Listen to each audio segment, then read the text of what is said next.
first got back into reading, I definitely rated books very, very, very generously, and here are some books that I definitely rated way too highly, because if I was to reread these now, they would probably be like 1 or 2 star reads for me. The first one is Punk 57 by Penelope Douglas. Now, when I read this one, this was like unlike anything I'd ever read before. It was pretty much like my first romance book, my first spicy book ever, and so I actually really, really loved it for that reason. However, now I actually hate books with spice. Like, I always just skip spice in books. Like, I'll still read them, I just skim read the spicy scenes because it's just not something that I really enjoy. Even though I really loved this at the time and I have like fond memories of reading this, I think I gave it 5 stars, and I know if I was to reread it now, it definitely would not be that high. Daisy Jones and the Six by Taylor Jenkins Reid. Now, a lot of you would already know how much I'd actually despise this book. I hate the way it's written and I hate all the characters in it. However, when I first read this, I think I gave it 3 stars, whereas now when I give a book 3 stars, it means that I actually enjoyed it and it just wasn't anything like incredible. But like, if I'm thinking back to like how I actually felt and like my rating scale now, this would be like a 1 star read for me. One of Us is Lying by Karen McManus. Now, I actually do have good memories of this book. I still think this book is good,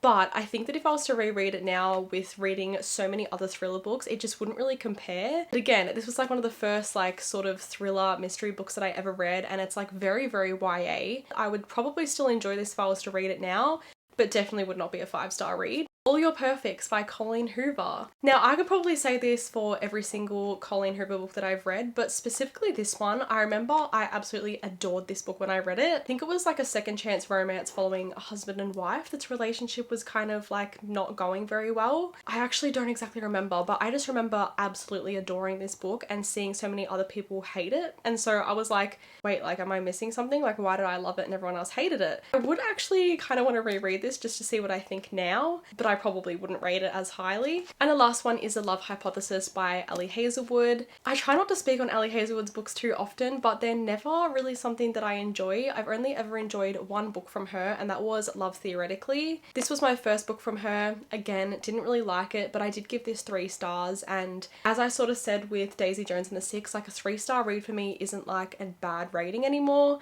Back then, like 3 stars was a bad rating for me. So I'd love to go through my Goodreads and change all my like reviews and stuff like that, but honestly, I think it's good to see how my opinions have changed and my reading taste has like developed, and maybe I'll reread some of these books in the future.